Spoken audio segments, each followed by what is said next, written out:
Hello, you all. Welcome back to Literature Tale Explorations. Today, we will know about a woman who is known as the greatest English novelist. She is also considered to be the famous modernist writer. She is a feminist. She is the one who introduced stream of consciousness and as a narrative technique. Yeah. So, yes, it is Virginia Woolf. We'll know about her childhood, her personal life, her professional life, her publications, and what inspired her to write them, and what is the contribution of Virginia Woolf to the literature of to the English literature. Okay, Virginia Woolf was born in the year 1882 in London. She was born in a very well-known Victorian family, and her father is Leslie Stephen. He's a writer, critic, essayist, historian, editor, and her mother is Julia Stephen. She is a nurse, a philanthropist. She is also known to be kind, generous, and beautiful. She had an elder sister, Vanessa Bell, who is a very famous painter. Her elder brother, Toby Stephen went to Cambridge University. Okay.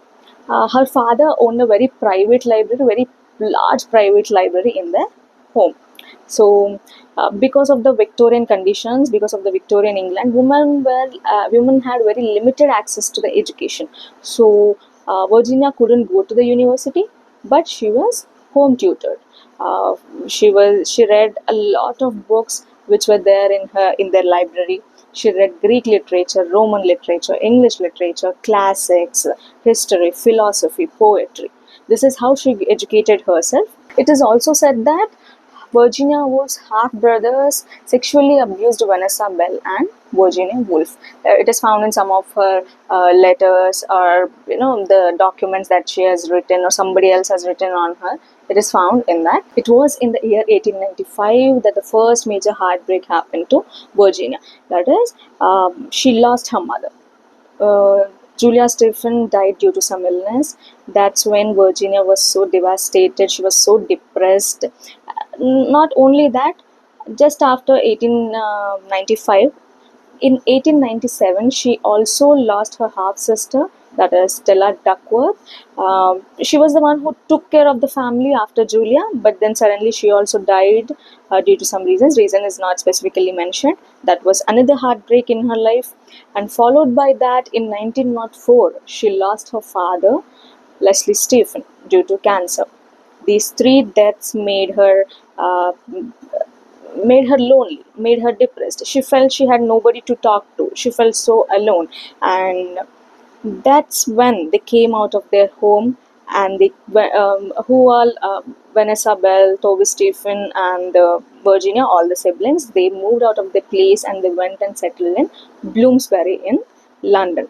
Okay, so I told you Toby Stephen was the one who went to the Cambridge University. There he had a lot of friends, and those friends were philosophers, writers, economists, more. So they all used to visit their home in the Bloomsbury. They used to have discussions, a lot of discussions, and that's how the Bloomsbury group emerged. Bloomsbury group was not an official thing. It was just a gathering, a friends gathering, and they had discussions on freedom of thought, artistic creativity, equality between men and women in that Victorian England, and they wanted to erase out all those traditions or the customs, the old traditions and customs.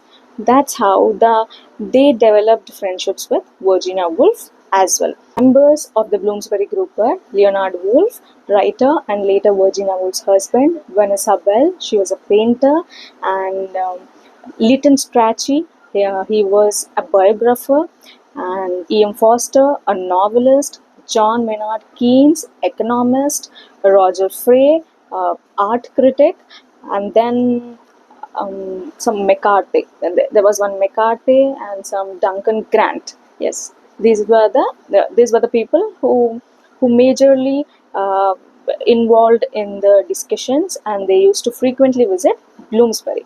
That's how the simple gatherings or the friendly gatherings became one of the well-known, or one of the most talked about groups in the history of English literature. That is, Virginia Woolf belongs to the Bloomsbury group. She was one of the major members, but it was not her. It was originally started as a simple gathering by her brother's friends, that is Toby Stephen. This is how it was going. But then Virginia was already depressed due to her past things, like she lost her father, mother, and a stepsister. Year 1906, she lost Toby Stephen as well. He returned from a trip and he had some typhoid fever and he died. So that's when Virginia's mental illness was more worsened, and she was so terribly shattered from within. And okay, these are the people who she lost in her life in 19 till the 1906. In the year 1911, Leonard Woolf returned to England. He was actually working in the civil service of Ceylon, that is the present day Sri Lanka. He returned to England in 1911. He went and met Virginia. There they again became friends. They were already friends due to Toby. Actually, Leonard was one of the classmates of Toby Stephen. Okay. So he went to Virginia. Their friendship grew into love. They understood that they have similar common things, like the same understanding of the Victorian England, or the same passion towards the literature. So they understood it and they got married in 1912. This is from the childhood to the marriage. That is in the year 1912, Virginia Woolf got married. Okay. It was in the year 1917 they both founded Hogarth Press. Hogarth Press was actually brought in to just have an hobby, to have a printing hobby for both of them, because Virginia was dealing with the depression and anxiety. She wanted some hobby to do, but that hobby turned out to be one of the famous presses in England. That is Hogarth Press. They used to publish the writings of people. Some other commercial publishers where they used to reject the writings of people, which they felt like those were not conventional enough. So Virginia and Leonard would take up such projects and they would hand type everything and they would publish themselves. This is how Hogarth Press also became one of the famous things in Virginia's life. Okay, this was in the year 1917. Virginia was also the one who witnessed World War I and World War II. She was not so happy with the war.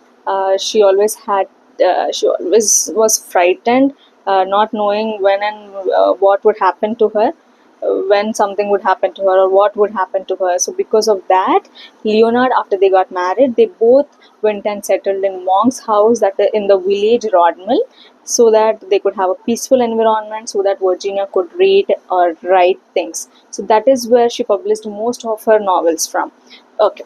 So now let us see her novels. So the first novel of Virginia that came out in the year 1915 was The Voyage Out. It was inspired from her own travel and the observations of the English society and how the women were treated. It was on that, The Voyage Out. And the next novel was Night and Day. This was on changing lives of women. It was also on the women's suffrage movement and how their personal freedom was attacked, and it was all about the woman. It was released in the year 1919, I suppose. Okay, the first was 1915. This was in 1919, I think. Okay, next comes The Jacob's Room. Jacob's Room is loosely based on her dead brother Toby Stephen, and also it is about the young man who lost life to World War I. It is all inspired by that, The Jacob's Room. It was released in the year 1922.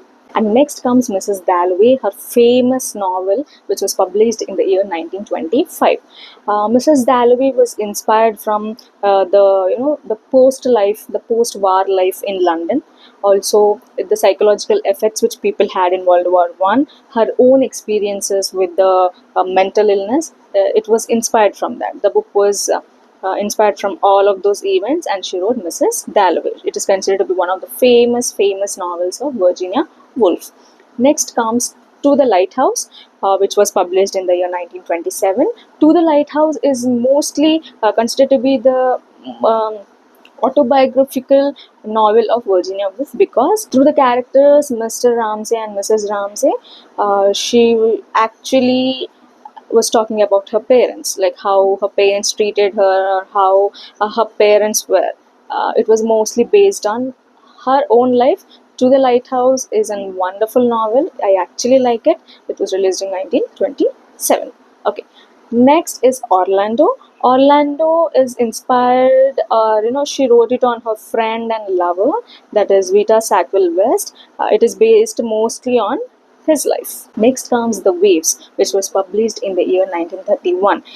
Virginia wanted to experiment with the music instead of writing that, instead of going with that traditional storytelling. So she used some rhythm, repetition in her novel The Waves. Coming to the next novel, that is The Years, which was published in the year 1937.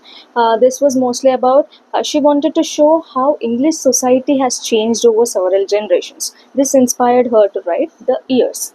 Okay, coming to the last novel, then the final novel which she wrote, which was also published posthumously, that is Between the Acts.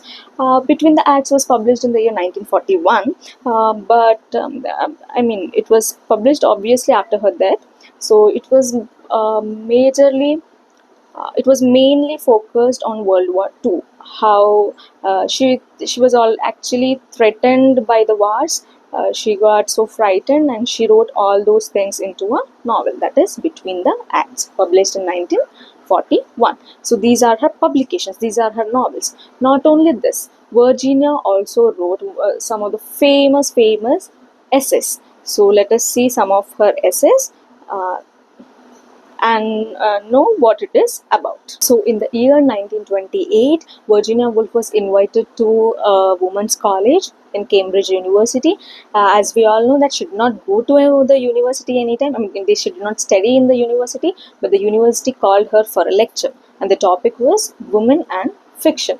So on this, she had given the lecture to the people, to the students there present there, and later in the year 1929, she published it by combining all of her lectures and by adding something as an essay in 1929, and the name was A Room of One's Own. So A Room of One's Own was published in the year 1929. It was the collection of the lectures that she had given in those colleges, and she wrote some things on that. That is A Room of One's Own, published in the year 1929. Okay, in the year 1938, there was this another novel, which is Three Guineas. In that also, she continued to write essay on the women's rights, or all about women, how women should change or something like that. That is also one of her good essays. Okay, coming to the final essay, she wrote The Common Reader.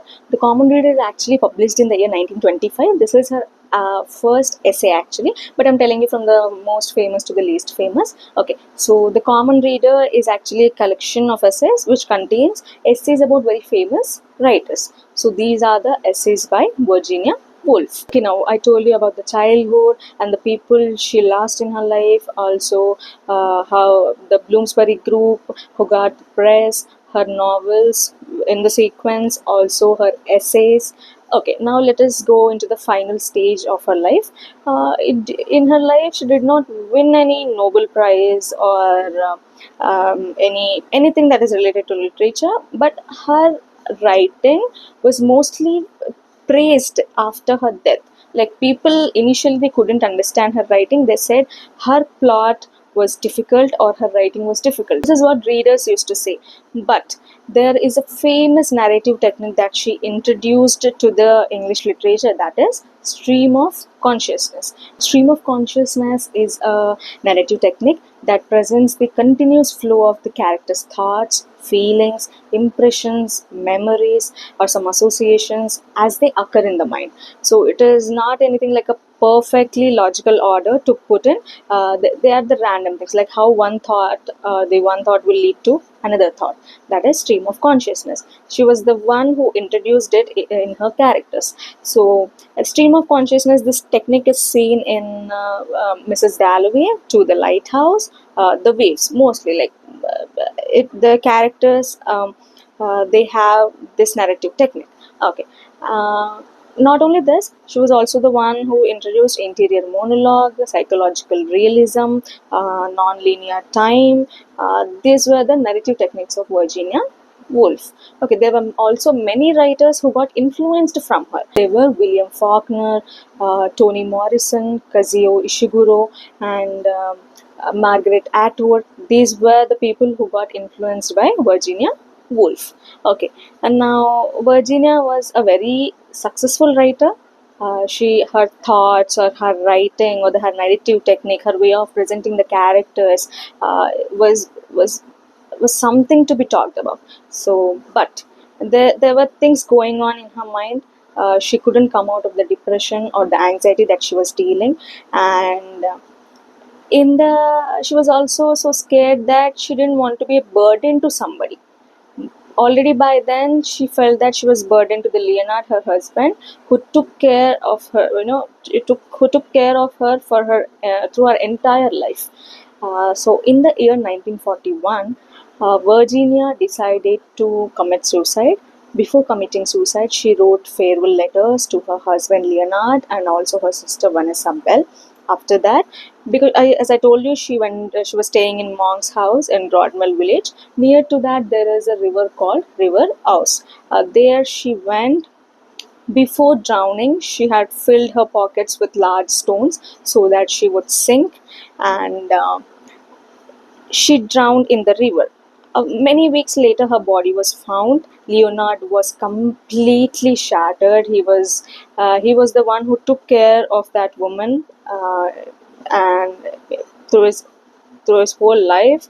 And now she is no more. In the farewell letters, she had written that Leonard had given her the greatest possible happiness.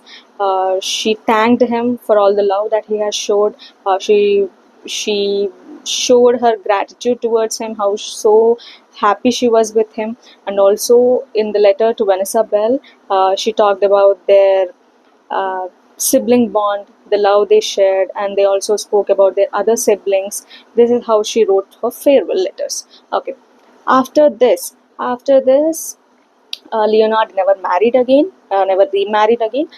He actually collected all of the letters, documents, or the remaining writings that Virginia left behind. He collected all of them and he started publishing them. So, one such novel was Between the Acts, that was published in the year 1941 after Virginia Woolf's death. So, this is about Virginia Woolf. Though she was personally or psychologically affected, her writings inspire many people even today through the technique. They connect with them because in today's world, mental illness is the most talked about subject. Every people face it, but they don't talk about it. What I really like about the whole biography is the Leonard Woolf taking care of Virginia, not leaving her, or not blaming her, or not labeling her to be a psychopath or somebody things like that. So I really like that. A man taking care of a woman when she is mentally so down and she desperately wants somebody to listen to. And I think those men are very rare to be found in today's society. Okay, so yeah, so this is all about Virginia Woolf. I really loved her biography. I think you too did. Let me know in the comment section which phase in Virginia's life you like the most. I hope you all like the video. Please do like, share, and subscribe to Literature Tale Explorations. See you all in the next video. Bye bye.